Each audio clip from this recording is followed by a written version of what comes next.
มาเฮอาศัยขาเก็บอาศัยขาปั้นนี่แหละเราจังแล้วอาศัยตัวนั่นแหละเราจะทักไปหาเราโน่นโอ้อันนี้ดีหู้แล้วว่าสั้นอันนี้แถมจากจูเลียตเด้อว่ากันนี้จูเลียตว่ากันนั่นจากเวเนซุเอลานะเธอซิมเอาที่หนึ่งนะเวเนซุเอลจับกันก็ได้เอาเข้ามาได้เตะเข้ามาเตะเข้ามาเอาไปเดี๋ยวเวเนซุเอลกับจูเลียตเขาเด้อซึมที่หนึ่งนะพี่น้องเด้อจับตาดีๆโคจิจับเทปเข้าไปเวเนซุเอลต่อเข้ามาทามาสวยสดตึงงามวันนี้ตัวมันสดๆพี่น้องงามหลายลูกนี้เนาะงามหลาย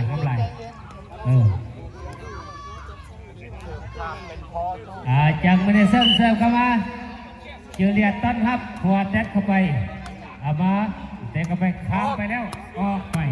นั่นคือที่ว่าไม่ได้เสิร์ฟเขาที่ว่าได้คะแนนไปเนาะพี่น้องเนาะอันนี้นี่จิ้มจัดอันนั้นไม่ได้เสิร์ฟบอกค่ะไม่ได้เส้นเตะบ่ครับเราฟันนี้เป็นบานเอาไปบ่เอาไปไม่ได้เส้นเซฟเข้าไปเตะเข้ามาซีโน่แตะเข้ามาโอ้เดินสอยจากเจเลียท่านใดพี่น้องก็เสื้อเหลืองๆนี่ของแท้เห็นป่ะเจเลียเสื้อไปโอ้ไม่ธรรมดา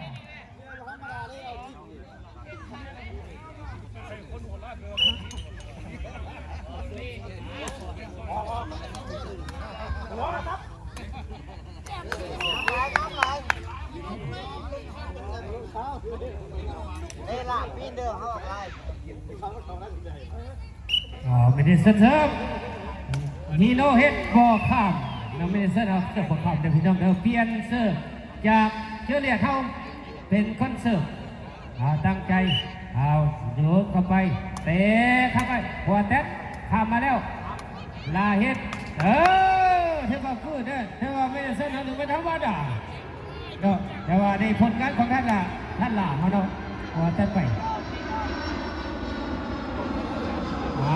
ไม่ได้เสิร์ฟเตะเข้ามาดีโน่เตะเข้ามาจูเลียตต้องก็ข้ามว่าโยนมันคือล้มต่ำค่ะเป็นผลงานของชิบุโตะกว่าเมสันเสิร์ฟต่อเตะเข้ามาหัวเตะก็ข้ามเป็นคะแนนของใจไม่ได้เสิร์ฟเอาเนาะเตะเขาอีกข้ามมาเตะก็ข้ามมาแล้วหัวเตะโอ้ธรรมดาเนาะจากเมเนเซนท่านเล่ของแท้นี่นะนี่เป็นท่านเล่นี่ไปสงครามอิรักมาแล้วสั่งของแท้ในหัวแท้มันได้บัดหัวยังดีแล้วเบอร์3หัวแท้เฮ็ดขามาแล้วหัวแท้คือเฮ็ดก็เป็นคะแนนจากเมเนเซนคือเก่าเอาเสริมมาเอาเสริมทานชิโดเฮ็ดข้ามไปเบิร์ดนี่แหละคะแนนเป็นคะแนนของจากเมเนเซนเนาะเอาดีๆเราพี่น้องจากจูเลียตเขาเอาดีๆต้นครับเบิร์ดครับเอาเสร็จเข้ามาแล้วข้ามมากระดีเตะเข้ามาหัวแตะสุดโต๊ดเฮ็ดจังซีแม่จูเลียตท่านของแท้เอาวันนี้เป็นไฟจูเลียตเป็นคอนเสิร์ตแดงเนาะเทียนกันนะเสือเข้าไปเตะเข้าไปถามไปแล้วโอ้ยงามลูกนี่หัวแตะเลเฮ็ดลาเฮ็ดเลเฮ็ดถามมาแล้วเจเลเฮ็ดจะทำว้าเบิดเกิดผมเป็นทับว่าด่าเอาไฟแล้วกดเซิร์ฟได้ไฟเงินเซิร์ฟได้วันนี้แต่วันนี้โนเฮ็ดตาโอ้เบิดในลูกนี้ว่านับไปเห็นไหนนะพี่น้องลูกนี้เนาะจะมาอ่านบ่ทันเลยแต่เขามาเข้าใจนะพี่น้องจากจูเลียตเดอร์ของแท้ได้ของแท้เพราะว่ามาแล้วก็ตุ๊กเลยว่าสั่นข้ามเลยว่าเอา จากจิวเลียนเป็นเกษตรเอาคักข้ามไปนานเบิดนี่แหละเป็นคะแนนจากพี่น้องจากจิวเลียนเอาเด้อน้องนักเตะบาสของเขาเสื้อเหลืองเสื้อแดงเสื้อสีฟ้าขาวลายนั่นเองเอาเสื้อไปเมเนเซนต้อนรับแตะเข้าไปบอกเละขึ้นหัวเด็ดได้โอ้ยเสือเสือมึงเอามาลงดิโอ้ยคักไหลบ่เป็นธรรมดาสิตะเล่ไม่ธรรมดาของแท้บ่ได้วะโอ้บ่ได้วะทันบ่ได้ก็ที่ว่าอันตัวเป็นต้นตะไคร้นั่นเองนอกจากว่าบ่ได้ตัวนี้ฟาวดอกฟาวได้ลูกนี้ฟาว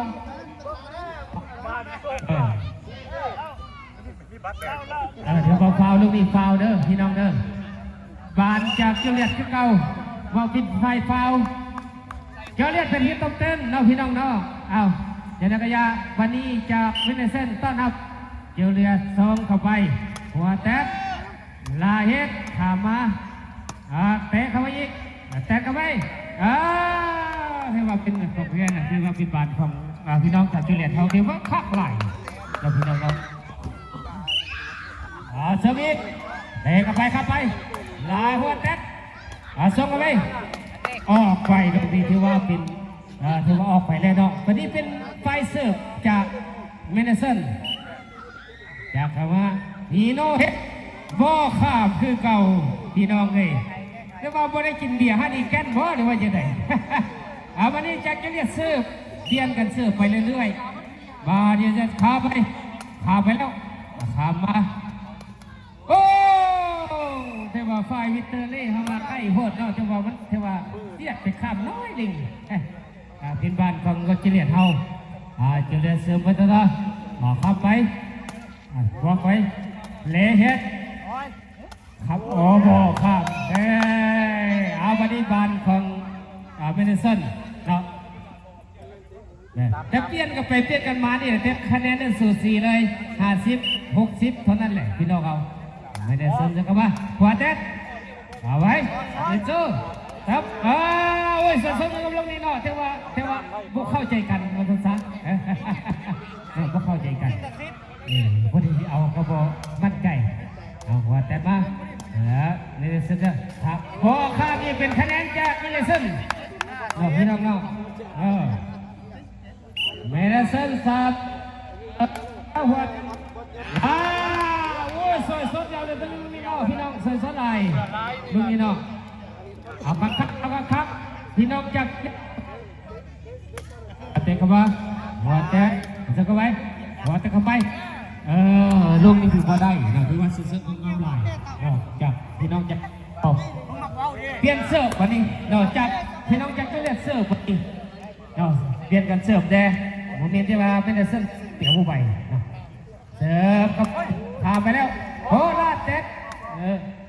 เอามาเจี๊ยโอ้ลูกนี่ถือว่ากาบดีเนาะถ้าว่าเบอร์10นี่บ่ทันฮอดเนาะที่ว่าบานตกก่อนแต่ว่าเสี่ยวไปนิดนึงจูเลียเสือต่อ